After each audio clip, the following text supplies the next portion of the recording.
ग्रंथ चल रहा है राजवार्तिक आचार्य भट्टारक स्वामी करण और विभाव की चर्चा में आत्मा की मूर्ति पर से चर्चा कर रहे थे। कल थोड़ा सा हमने पढ़ा था। कल की चर्चा में चारवाक मती ने शंका उत्पन्न की कि जैसे आटा महुआ गुड़ आदि सड़ा कर मिला देते हैं उसमें मादकतापन आ जाती है ना। पहले मदिरा नहीं रहती, वो सब चीज़ सामग्री मिला दिया तो उसमें मादकता पहले नहीं थी, अब आ गई मादकता। ऐसे ही पंचभूत आदि पृथ्वी आदि विभक्त पदार्थ मिल जाते हैं, वैसे चैतन्यपना आ जाता है। आत्मा नाम की अलग से कोई वस्तु नहीं है, ऐसा उनका कहना है। जैसे वो सब मिलाने से मादकता आ गई उसमें, ऐसे ही आपके भूत चतुष्टय को मिला देने से चैतन्य आ गया। आत्मा कुछ नष्ट होगी फिर तो विलय हो जाएगा, ऐसा उनकी मान्यता है। ऐसी मान्यता में बहुत से लोग विश्व में जीवन यापन कर रहे हैं। तो समाधान करते हैं, प्रश्न भी पढ़ता हूँ जो इसमें ऐसे चलते हैं ना। जिस प्रकार महुआ आटा गुड़ आदि के सड़ाने पर उनमें मादकता प्रकट हो जाती है, उसी प्रकार पृथ्वी जल आदि भूतों का विशेष रासायनिक मिश्रण होने पर सुख दुख आदि रूप चैतन्य प्रकट हो जाता है। अर्थात कोई स्वतंत्र अमूर्त चैतन्य नहीं है। समाधान करते हैं इसका, शंका हुई तो ऐसा कहना युक्ति संगत नहीं है। क्यों नहीं है? क्योंकि सुख दुख आदि में रूप आदि में विलक्षणता है। रूप आदि जो है और सुख दुख है इनमें विलक्षणता है। पृथ्वी आदि के गुण रूप रस आदि जब पृथ्वी आदि को विभक्त कर देते हैं तब कम हो जाते हैं, और पृथ्वी आदि से अविभक्त रहते हैं तब अधिक देखे जाते हैं। अर्थात स्कंद में चाक्षुष हो जाते हैं और परमाणु में दृष्टिगोचर नहीं होते। क्या पृथ्वी आदि भूत चतुष्टय अपन कह रहे हैं तो उसमें क्या होता है कि अपन बहुत सारे पृथ्वी परमाणु मिला के पत्थर रूप स्कंद रूप हुआ था, उनमें वो दृष्टिगोचर हो जाते हैं।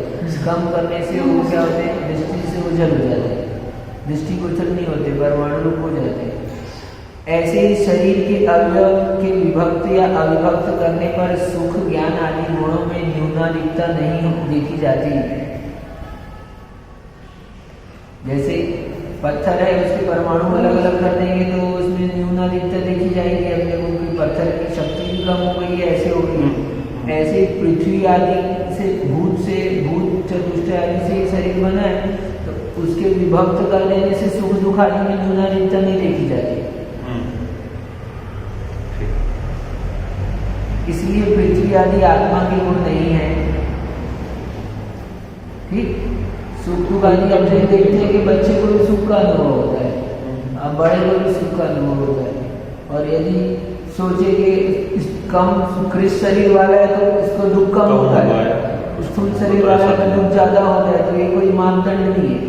यदि भूत चतुष्टय को आप चैतन्य का कारण मानोगे तो आपको घटित करना पड़ेगा कि ज्यादा शरीर वाला है तो ज्यादा कष्टकारी है, दुखी है, और कम परमाणु मिलके बने, कम भूत आदि चतुष्टय मिलके बने तो कम स्थूल शरीर नहीं है, सूक्ष्म शरीर, तो उसकी दुख कम है। तो ये कोई व्याप्ति नहीं है, सबसे देखा नहीं जाता, निश्चित नहीं है। तो इस कारण से हम उसको नियामक नहीं बना सकते कि भूत चतुष्टय से चैतन्य बने, दोनों के कार्य भिन्न। ठीक है, आगम के हिसाब से हमारा जी पांचों भूतों का फिर जैन दर्शन के हिसाब से क्या महत्व है? जैन दर्शन के हिसाब से हम इसको कहते हैं ये पुद्गल के परमाणु हैं। पृथ्वी आदि जो हैं वो एक इंद्रिय जीव हैं, उनका शरीर है। ठीक, और हम लोगों को जो शरीर प्राप्त हो रहा है ये पुद्गल के भिन्न परमाणु है, औदारिक आदि परमाणु वर्गणाएं बताई थी जो वर्गणा उनसे मिलकर हमारा शरीर ये चल रहा है। हमारे भूत चतुष्टय यानी वो पृथ्वी, अग्नि, वायु और जल। आकाश में इसको नहीं लेते, आकाश इसमें आकाश में सभी स्थित है सर, वो आया या आकाश तो जगह अपन सबको ने दे रहा है। एक इंद्री 5 प्रकार की का है, पृथ्वी का है, जल का है, अग्नि का है, वायु का है, वनस्पति का है। इन वनस्पति जगह को छोड़ दो तो ये 4 धातु कहलाती है, धातु चतुष्ट कहते हैं इसको। इनको ही अन्य दर्शन वाले भूत चतुष्ट कहते हैं, कोई पंचभूत भी कहता है। पंचभूत की मान्यता भी है, 4 भूत की भी मान्यता है। हमारे इन 4 को धातु कहते हैं, धातु। ये एक इंद्रिय जीव के शरीर हैं। जैसे हमारा शरीर बना है वैसे उनका शरीर बना है, वही उद्गल वर्गणाएं हैं। औदारिक वर्गणाओं से हमारा शरीर निर्मित हुआ है, उन्हीं औदारिक वर्गणाओं से इनका शरीर भी बना है, पृथ्वी का, जल का, अग्नि का, वायु का, वनस्पति का।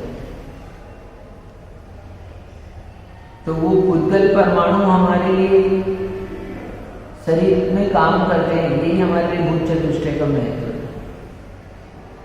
जो तत्व कहें तो हमें प्राप्त होते हैं।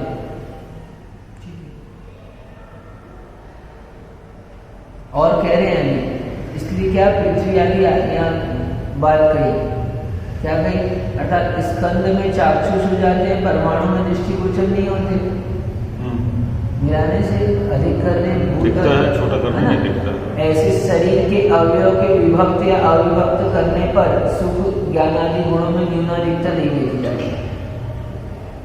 ठीक, इसलिए पृथ्वी आदि जो हैं वो आत्मा के गुण नहीं है, वो अलग है, आत्मा अलग। यदि वो आत्मा के गुण होते तो वैसे ही होना चाहिए था काम। और कहते हैं अथवा दूसरा ऑप्शन देते हैं, यदि सुख दुख सुखादि पृथ्वी आदि के गुण हो तो मृत शरीर में भी रूपादि गुणों के समान सुखादि भी अवश्य मिलने चाहिए। हाँ। अब यदि आप सुख को कह रहे हो कि पृथ्वी का गुण है और मुर्दा व्यक्ति है, उसमें तो रूप तो दिखाई दे रहा है अपने को, लेकिन सुख दिखाई नहीं दे रहा। यदि सुखी भूत का ही गुण मानते हो, अपन भूत चतुष्टय का गुण मानते हो, रूप उपलब्ध है तो सुख भी उपलब्ध होना चाहिए, पर मुर्दे में सुख उपलब्ध नहीं हो रहा है। पृथ्वी आदि को हम आत्मा नहीं कहते हैं, जो उद्गल स्कंद के हैं।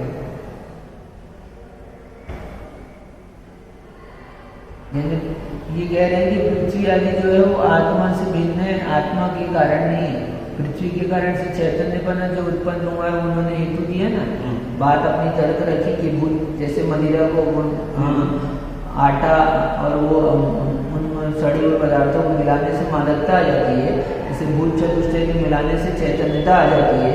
तो हम इन दोनों में बता रहे हैं कि भूत के धर्म और चैतन्य के धर्म दोनों विलक्षण हैं, इसलिए ऐसा मानना आपका उचित नहीं है। मतलब उनका कहना आत्मा जैसे शरीर बना तो आत्मा बन गई, हाँ, शरीर खत्म तो आत्मा खत्म, आत्मा खत्म। उनका ये कहना है। चैतन्यता वही आत्मा वही भौतिकवादी, मतलब वो अलाइडनेस है बस उसमें। हाँ। आत्मा में से कुछ है भी नहीं, केवल अलाइडनेस है। हाँ, ऐसी मान्यता वाले उनके लिए निरसन करें। ठीक है, तो यह तर्क दिया। यह तर्क तो उचित नहीं है कि मृत शरीर में कुछ सूक्ष्म भूत निकल गए हैं, अतः ज्ञान आदि की उपलब्धि नहीं होती है। कोई कहने लगे कि जो मृत शरीर है उसमें से कुछ सूक्ष्म तत्व जो है वो निकल गए हैं, इसलिए ज्ञान आदि नहीं मिल रहे। रूप तो मिल रहा है, लेकिन जो ज्ञान आदि सुखा के रूप में जो सूक्ष्म तत्व थे वो निकल गए, ऐसा वो कह रहे हैं। ठीक है, मृत शरीर से कुछ सूक्ष्म भूत है ना, कुछ सूक्ष्म भूत निकल गए हैं, अतः ज्ञान आदि की उपलब्धि नहीं होती, वो कहते हैं, है ना। क्योंकि बहुत से स्थूल भूत जब मिलते हैं तो ज्ञान आदि गुणों का अभाव नहीं होना चाहिए। यदि सूक्ष्म भूतों के निकल जाने से वे गुण मृत शरीर में उपलब्ध नहीं होते हैं, तो वे गुण इन सूक्ष्म भूतों के ही माने जाने चाहिए, न कि समुदाय प्राप्त सभी भूतों के। ठीक है, अब यदि आप कहो कि सूक्ष्म भूत निकल गए हैं और सूक्ष्म भूत के निकल जाने के कारण से आत्मा ज्ञान आदि नहीं दिख रहे, तो अब हमको ये मानना पड़ेगा कि वो जो ज्ञान आदि गुण थे वो सूक्ष्म भूतों के थे, स्थूल भूतों के नहीं है। ठीक है, आप जो हेतु दे रहे हो यदि ऐसा, तो इससे तो ये घटित हो रहा है, सूक्ष्म निकल गए और स्थूल तो है, इसका मतलब स्थूल में चैतन्य बना नहीं है, स्थूल के कारण नहीं है। सूक्ष्म और स्थूल से क्या है? स्थूल शरीर दिख रहा है ना अपने को, है ना, स्कल के ऊपर। हाँ हाँ, तो उसमें से कुछ सूक्ष्म भूत परमाणु ऐसे निकल रहे हैं जिनके कारण से ज्ञान का विनर नहीं हो रहा है, गणों की उपलब्धि नहीं देखी है। हाँ ऐसा वो कह रहे हैं। हाँ, वो यानी मरे उनका कहना है कि चले गए अंदर से। हमने कहा ना कि ये मर गया है तो इसमें आपको दिखना चाहिए था, तो वो बोले कि चैतन्य कुछ सुख रूप तो दिख रहा है, सुख नहीं दिख रहा है। तो वो कह रहे हैं रूप दिख रहा है, सुख इसलिए नहीं दिख रहा है क्योंकि सूक्ष्म परमाणु निकल गए। तो सूक्ष्म परमाणु के निकल जाने से यदि सुख आदि नहीं दिख रहे हैं तो तो उसका अब ये दिखता नहीं सिद्ध है। हुआ कि सूक्ष्म परमाणु के कारण से ही सुख दुख आ जाते हैं। फिर जो आप भूत और मिल के बनता है शरीर का, वो नहीं। समुदाय रूप से कह रहे हो तो वो समुदाय रूप से घटित नहीं होगा, सही है। वो अपनी बात में गलत सिद्ध कर रहे हैं। है ना। हाँ, खुद ही तो वे गुण इन सूक्ष्म भूतों के ही माने जाने चाहिए कि समुदाय प्राप्त सभी भूतों के। ऐसी दशा में मदिरा का दृष्टांत समुचित नहीं होगा। ठीक, ऐसी स्थिति में मदिरा का दृष्टांत नहीं उचित नहीं होगा, क्योंकि मदिरा में तो कण कण में मादकता व्याप्त रहती है। मदिरा में ऐसा कौन सा है कि ऊपर की में नहीं है नशा, नीचे में ज्यादा नशा है, सभी वैसा होता है ना। तो फिर उन सूक्ष्म भूतों की सिद्धि कैसे की जाएगी? या तो फिर मदिरा को मदिरा से अलग करके दिखाएं। अब आपने वो दृष्टांत थोड़ा सा दिया है, हटा दीजिए, तो आपका एग्जाम्पल ही दृष्टांत नहीं है। तो चाहिए पड़ता है लोग में, बिना दृष्टांत के काम नहीं चलता है, सिद्धि के लिए दृष्टांत जरूरी है। तो आपने जो दृष्टांत दिए हैं कि भूत चतुष्टय के मिला देने से मादकता आती है, ऐसे ही भूत चतुष्टय के मिलने से चैतन्य आता है, तो इसके लिए हमने शराब का दृष्टांत दिया है। तो शराब में मादकता सर्वत्र व्याप्त है, और अब आप शरीर के बारे में कह रहे हो कि सूक्ष्म परमाणु निकल गए हैं इसलिए चैतन्यपना नहीं है। ऐसे जब मदिरा दिखाओ इसमें कुछ थोड़ा सा इसमें हटा से दें। थोड़ा सा कुछ सूक्ष्म निकाल दो और मादकता निकल जाए। बराबर। तो यदि ज्ञान आदि के द्वारा फिर उन सूक्ष्म भूतों की सिद्धि कैसे की जाएगी? अब सूक्ष्म भूत की आप सिद्धि कैसे करोगे? सूक्ष्म भूत के कारण से चैतन्य बना है। यदि ज्ञानादि के द्वारा सिद्धि करते हो तो ज्ञानादि से आत्मा ही की सिद्धि मान लेनी चाहिए। अब वो कहें कि ज्ञान से मान लो, ज्ञान, हाँ, तो ज्ञान से तो आत्मा की सिद्धि मान लो। दृष्टांत नहीं, ज्ञान से बात कर रहे मान लो, कथन मात्र है मान लो आपका, है ना। तो ऐसे तो हम कथन मात्र से तो हमारी आत्मा को मान लो, यही है ना। जब आप कोई चीज नहीं है आपके पास में दिया, सैंपल नहीं है तो ये चीज अच्छी है, बहुत अच्छी है, लेकिन हमारे पास क्या सैंपल नहीं, तो हमारी चीज बहुत अच्छी है, हमारे पास भी सैंपल, तो फिर तो बात ऐसे तो कहाँ चलेगा नहीं। ठीक है। अथवा अभी और कहते हैं, पूरा नहीं किया। अथवा मदिरा के द्वारा विभ्रमित होने वाली इंद्रियां बाह्यकरण है कि अंतरंगकरण है? अभी प्रश्न, मदिरा के द्वारा मादकता आती है, तो मादकता किसमें आई? आप कह रहे हैं इंद्रियों में आ रही है। मान लो इंद्रियां जो है मादकता आ रही है, इंद्रियों में आ रही है, तो वो बाह्यकरण है कि अंतरंगकरण है? यदि बाह्यकरण है तो अचेतन होने के कारण मदिरा से विभ्रमित हो नहीं सकती है। यदि आप इंद्रियों को बाह्यकरण मानते हो तो बाह्यकरण है, तो वो बाह्यकरण है तो जड़ हुई, आत्मा नहीं हुई। और बाहर यदि वो जड़ हुए बाह्यकरण और मदिरा से ये प्रभावित होते हैं, चैतन्य प्रभावित नहीं होता। ठीक, पहले चल रहा है, पहले से सीरियल चल रहा है विक्रम, अभी आपको बताते हैं कहाँ पर है। तो ये क्या है? यदि ये इंद्रियां मदिरा से प्रभावित होती है आप कहोगे, तो इंद्रियां जो जड़ है वो मदिरा से कैसे प्रभावित हो सकती है? तो फिर ये पेन को भी मदिरा में डाल देंगे तो, है ना। आपने सुना है ना, नशा शराब में होता तो नास्तिक होता है। तो वही है, ये सिद्धांत यहाँ से हमारा है, सिद्धांत है। शब्दों में मत जाओ, वहां पर मत जाओ, बुरी बात करो। ठीक है। तो इंद्रियां यदि मादकपने को प्राप्त होती है आपकी बात यदि कहोगे तो वो जिस पात्र में रखेंगे वो उसको भी वो होना पात्र चाहिए। भी लहराने वो भी जड़ है, ये भी जड़ है। ग्रंथों से ज्ञान होता है तो अलमारियों को भी ज्ञान होना चाहिए, है ना? ठीक। ठीक। तो अचेतन, और यदि अंतरंकरण मानते हो इंद्रियों को, अंतरंकरण है तो वे चेतन है कि अचेतन? यदि इंद्रियां अंतरंकरण है मान लो तो वो चेतन है कि अचेतन? यदि अचेतन है तो मूर्छा आ नहीं सकती। अभी पहले माना बाह्यकरण, बाह्यकरण में अपन बोल दिया जड़ करते हैं तो फिर वो बात हो कैंसिल हो गई। गया। दूसरा कह रहे अंतरंग मान लो, तो यदि अंतरंग मानते हो तो जड़ मानते हो कि चेतन? यदि फिर से जड़ मानोगे तो उसमें मूर्छा नहीं आ सकती। और यदि चेतन है तो यह मानना होगा कि ज्ञान रूप होने से ही इन पर मदिरा का असर हुआ है। ऐसी दशा में अमूर्त होने से अभिभव हो नहीं सकता, यह पक्ष स्वतः खंडित हो जाता है। तो दोनों साथ में चलते हैं। अब ये प्रश्न कहाँ से चल रहा है ना, क्यों बीच में ये बात ला के बताए ना कि अपने अमूर्त मूर्त का बंधन चल रहा था ना, अमूर्त से मूर्त का बंधन होता है। तो एक बार बीच में यहाँ बात और गई थी, आप लोग नहीं थे तो कल यहाँ प्रश्न आया था कि मध्य जो है चक्षु आदि इंद्रियों के व्यामोह का कारण है, पृथ्वी आदि भूतों से उत्पन्न हुआ होने से और अमूर्तिक होने से मदिरा आत्मगुणों की घातक नहीं है। मदिरा जो है वो आपके भूत चतुष्टय को ही इफेक्ट करेगी, आत्मगुणों का इफेक्ट नहीं करेगी। ऐसा क्या? पहले कल एक प्रश्न था कि मदिरा इंद्रियों को मोहित करने वाली है। हाँ, अपन ने दृष्टांत के रूप में मदिरा का दृष्टांत दिया था। हाँ। चैतन्य और अचैतन्य के कर्म, अमूर्तिक आत्मा से मूर्तिक कर्म के बंध के संबंध में। तो अपन ने दृष्टांत दिया जैसे मूर्तिक मदिरा है वो अमूर्तिक चैतन्य को प्रभावित करती है, ऐसे मूर्तिक कर्म आत्मा को प्रभावित करते हैं। हाँ। ठीक। यहाँ से बात चालू हुई हमारी। मूर्तिक कर्म आई बात कैसे करोगे? हम कह रहे हैं कि आत्मा मूर्तिक है कि अमूर्तिक? अमूर्तिक। अमूर्तिक। तो हम कह रहे हैं अमूर्तिक, लेकिन हम कहते हैं स्याद मूर्तिक।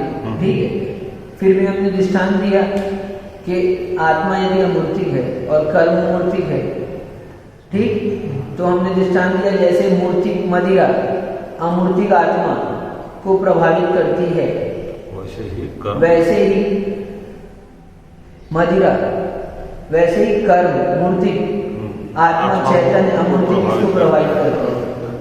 तो वहीं से फिर आया कि जो सेंसेस है तो इसी से पूरी बात चली, यहाँ से चली। अमूर्तिक मूर्तिक बने की सिद्धि से यहाँ बीच में चारवाक का प्रश्न आके उपस्थित हुआ है ना। यहाँ से चालू हुआ है। सूरम मदिरा के द्वारा आत्मा का अनुभव देखा जाता है। हमने आत्मा के अमूर्तिक बने के संबंध में कहा था कि अरहंत मत में आत्मा जो है स्याद मूर्तिक स्याद अमूर्तिक है। पहले ऐसा कहा, फिर दूसरे तरह से समाधान दिया, अमूर्तिक से मूर्तिक का बंध अनादि से बंध है बता रहे थे ना, तो आत्मा मूर्तिक मानते हो, तो हमने दूसरा अथवा दूसरे तरह से आपको बात समझाई। पहली बात तो ये समझाई कि हमारे यहाँ स्यादवाद है, आत्मा मूर्तिक अमूर्तिक दोनों है। ठीक है, वो मूर्तिकपना जो है वो उसका स्वयं का गुण है, अनादिकाल से बंध संतति के कारण से वो ऐसा है। ठीक है, ये बात यहाँ पर खत्म है। अब आपको ये नहीं समझ में आई तो हम दूसरा इसके लिए दृष्टांत देके कहते हैं कि जैसे मदिरा है वो आत्मा को प्रभावित करती है, तो मदिरा मूर्ति है, आत्मा मूर्ति है, तो मूर्ति का मूर्ति को प्रभावित कर रहा है, ऐसे ही कर्म आत्मा को प्रभावित कर रहा है। ये बात यहाँ सिद्ध करने के लिए इतनी सारी रामायण पूरी पड़ेगी। इसी रामायण के बीच में भूत चतुष्टय चारवाक का मत यहाँ पर उपस्थित करके कहा है। कमेंट्स पे उन्होंने कैसे क्वेश्चंस किए, कैसे आंसर दिए, बहुत बड़ा सब्जेक्ट है, बहुत बड़ा है। इसके पीछे पूरे क्या है, दर्शन खड़े ना, चारवाक सबसे बड़ा दर्शन खड़ा है। लोगों की मान्यता है मैक्सिमम ऐसे ये कुछ नहीं है। भौतिक वाले दर्शन अभी ठीक, लोग भले ही आपको देखने से धर्मात्मा दिखते हो करते हो, लेकिन मस्तिष्क से भौतिकवादी है। सर्वाधिक भौतिक संख्या भौतिकवादियों की है। ऐसा कहते हैं। विश्व में। अच्छा है, तो यहाँ पर अभी चला, तो अभी पूरा किए थे अपन ने अपन ने यहाँ तक। ऐसी दशा में अमूर्त होने से अभिभव हो नहीं सकता, यह पक्ष स्वतः खंडित हो जाता है। अब उनका पक्ष खंडित हो गया कि अमूर्त होने से अभिभव नहीं हो सकता, यानी अमूर्त होने से भी अभिभव होता है। आत्मा अमूर्त है, लेकिन वह मूर्त कर्मों के द्वारा ढकी जाती है। हाँ, ऐसा बताना है। विषय बहुत जबरदस्त है ना। यदि ऐसा है तो कर्मोदय रूपी मध्य से युक्त आत्मा का अस्तित्व भी जाना नहीं जाएगा।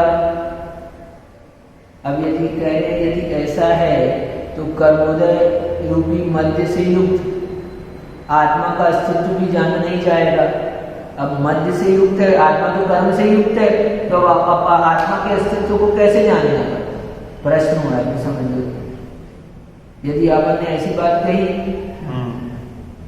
ऐसी दिशा में अमूर्त होने से अभिभव नहीं हो सकता है, तो फिर चल के आए कि यदि ऐसा है तो कर्मोदय रूपी मध्य से, कर्मों के उदय के कारण से आत्मा का अस्तित्व कैसे समझ में आएगा? क्योंकि हमेशा कर्म का उदय चल रहा है, कभी ऐसा हुआ नहीं कि कर्म का उदय ना हो।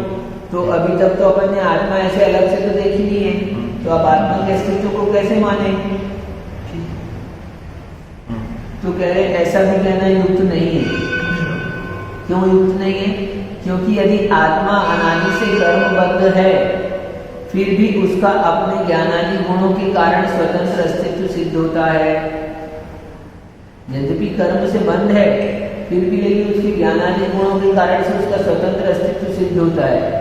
कहा भी है, बंध की दृष्टि से आत्मा और कर्म में एकत्व होने पर भी लक्षण की दृष्टि से दोनों में भिन्नता है। यद्यपि दोनों एक साथ है, बंध की दृष्टि से एक मालूम होते हैं, लेकिन फिर भी लक्षण दोनों के क्या है? अलग अलग है। तो लक्षण की दृष्टि से भिन्नता समझ में आ रही है। लक्षण से अपन ज्ञानादि गुणों के कारण से उनका स्वतंत्र अस्तित्व मान सकते हैं, ठीक है। लक्षण की दृष्टि से दोनों में भिन्नता है, अतः आत्मा में एकांत से अमूर्तिकपना नहीं है। फिर यहाँ पर वही सिद्ध कर रहे हैं कि आत्मा एकांत से अमूर्त ही है, ऐसा मान लो। तो ये बात हम नहीं कहते, जैन दर्शन में ऐसा नहीं कहा जाता। तो इसी को स्यादवाद बोला, इसी को स्यादवाद, यही अधिकांत है। स्याद मूर्ति, स्याद अमूर्ति। स्याद का मतलब है कथनचित, किसी अपेक्षा से। या दोनों स्थिति एक साथ चल रही है। हाँ, यानी एक ही स्थिति नहीं है, उसकी दूसरी स्थिति भी है। हम जब उसको अमूर्ति कह रहे हैं तो वहाँ पर किसी कोई प्रयोजन है हमारे पास, कोई रीजन है उसका। हम जब उसको मूर्ति कह रहे हैं तो भी हमारे पास कारण है। मतलब ये दोनों चीजें हैं उसी में, एक ही वस्तु में दो विरुद्ध धर्म है, लेकिन दोनों भिन्न भिन्न कारण दोनों को अपन मान रहे हैं, तो यही अपना शब्द। और वो दोनों उसी की क्वालिटी है। मिक्स कंडीशन और प्योर और इम्प्योर अपने कंडीशन। धर्म की भी क्वालिटी यही होनी चाहिए। हाँ, अपने धर्म की भी क्वालिटी यही होनी चाहिए। हाँ, अपना धर्म इसलिए तो कहे ना, हमारे धर्म की क्वालिटी चाहिए, हमारा सिद्धांत यही है। धर्म शब्द हमारे यहाँ, बीच में बता देता हूँ थोड़ा सा। धर्म जो है ना, हम लोग जिसको अभी गुण वस्तु देखे थे, गुण कहे थे, उस गुण में हम लोग धर्म नाम से कब कहते हैं? जब उसमें प्रतिपक्षी होता है, वो गुण ही धर्म नाम से कहे जाते हैं। यानी अस्थि कहा, नास्तित्व हो उसका, तो हमारे में नास्तित्व नाम का भी धर्म है। यदि नास्तित्व नाम का धर्म नहीं होगा तो अस्तित्व की सिद्धि नहीं हो सकती।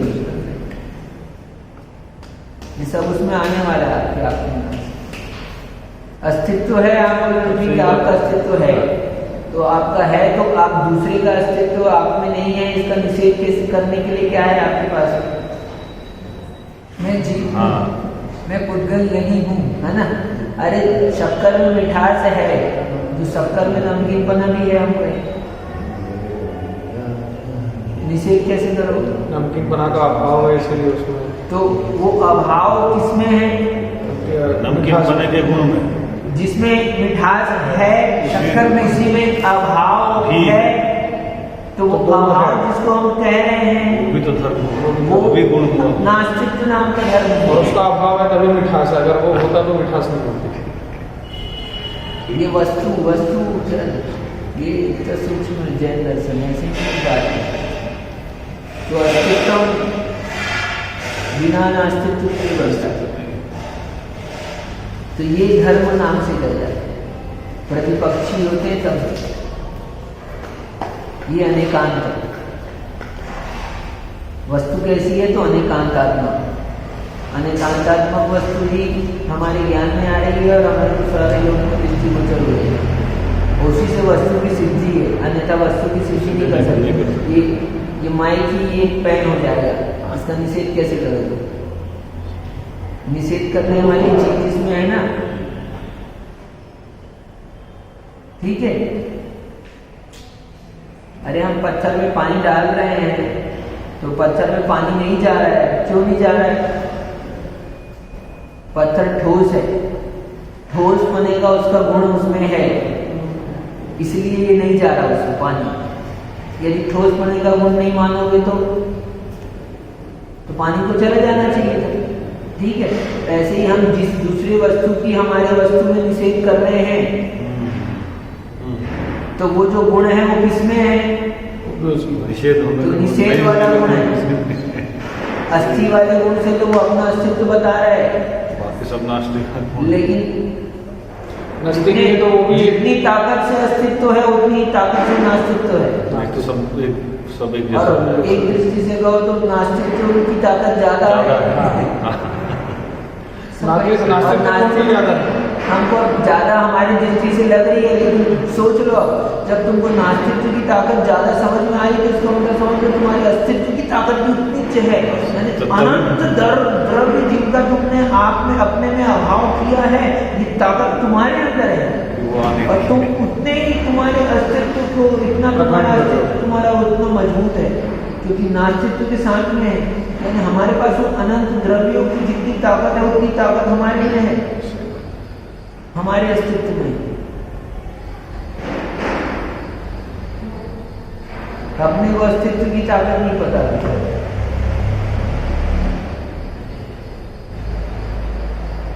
तो दोनों एक ही हैं, कोई एग्जिस्ट करते हैं वैसे।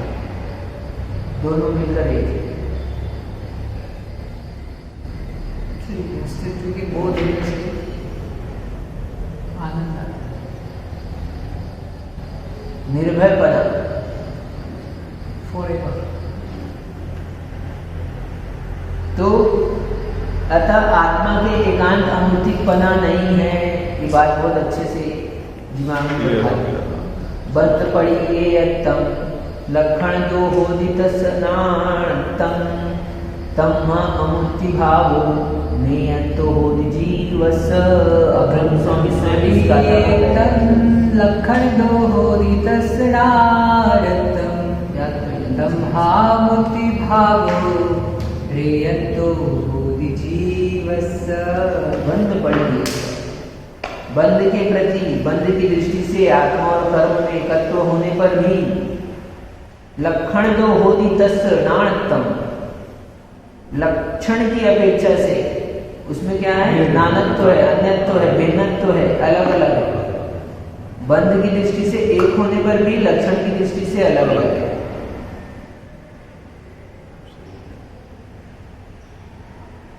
चाय, चाय और शक्कर का लक्षण एक है क्या? लेकिन चाय पी रहे हो तो मिठास है कि नहीं उसमें? तो चाय पी रहे हैं शक्कर पता चल रही है ना, तो चाय की दृष्टि से वो एक है। समझना हो तो फिर भेद करे, नहीं तो है तो दोनों ही। उसको और आगे समझना हो तब तो भेद करने की जरूरत है, नहीं तो है तो दोनों ही। चाय कैसी है? चाय में अपन क्या है? दूध, पानी, शक्कर चाय। लक्षण देखोगे तो अलग अलग है। तो ऐसे ही लक्षण बंद पड़ी एकदम, बंद की दृष्टि से आत्मा कर्म एकत्व रूप है और लक्षण की दृष्टि से इनमें नानत्व है। तम्मा इसलिए अमूर्तिक भाव, इसलिए अमूर्तिक पने के संबंध में नेयंत होदि जीवस्य, अनेकांत होता है जीव के लिए।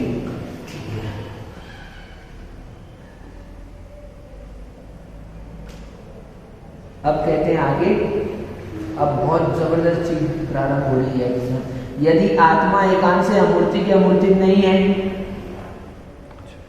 एकांत से मूर्तिक भी नहीं है अमूर्तिक नहीं, एकांत से दोनों नहीं है।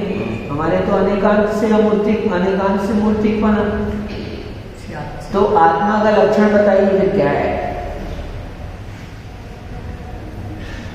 यदि आप कह रहे हो अमूर्तिकपन नहीं है तो फिर आत्मा का लक्षण बताओ। अब हमने कहा कि लक्षण की दृष्टि से आत्मा और पुद्गल वो कर्म अलग अलग है, तो अब आत्मा का लक्षण बताओ क्या है?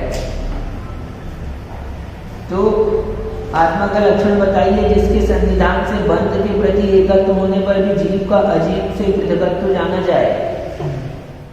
लक्षण भी बताओ तो हम अलग कैसे जानेंगे उसको, है ना? तो जीव का लक्षण कहते हैं। अब यहाँ जीव को पहचानते हैं। अब कैसे पहचानोगे? जीव का लक्षण बता रहे हैं। अब कल पढ़ेंगे सूत्र मात्र पढ़ते हैं, बहुत जबरदस्त व्याख्यान आने वाला है। सूत्र है उपयोगो लक्षणम। उपयोगो लक्षणम। जीव क्या है? जीव का लक्षण क्या है? जीव को कैसे पहचानोगे, है ना? तो उपयोगो लक्षण, हर चीज का लक्षण होता है। बच्चे का लक्षण क्या है? चंचलता, है ना? क्या? तो वो उसका लक्षण, उससे उसकी पहचान होती। तो ऐसे हम जीव को कैसे पहचाने? बंद मिला हुआ है क्योंकि ऊपर से चल रहा है, सीरियस ऐसा चल रहा है क्या कि अपन बोल रहे थे कर्मोदय की अवस्था में आत्मा के अस्तित्व की पहचान कैसे होती है? अब हम तो कर्म के उदय में दिख रहे हैं, मनुष्य अवस्था हमारी औदैहिक है ना? तो अब हम अपने अस्तित्व को कैसे पहचाने? इसमें अभी मिक्स कंडीशन है। अभी तो ये औदैहिक अवस्था है ना। मदिरा का नशा है, अब उसमें आप वो मदिरा के नशे के कारण से अब आत्मा के अस्तित्व की पहचान कैसे होगी? मानवता के कारण से, कर्मों का उदय के कारण से आत्मा के अस्तित्व की पहचान कैसे होगी? इंद्रिय और आत्मा दो सेपरेशन मिक्स है, उसको सेपरेशन करके सोल का एग्जिस्टेंस देखना है। तो बता रहे उपयोगो लक्षणम, उपयोग जीव का लक्षण है।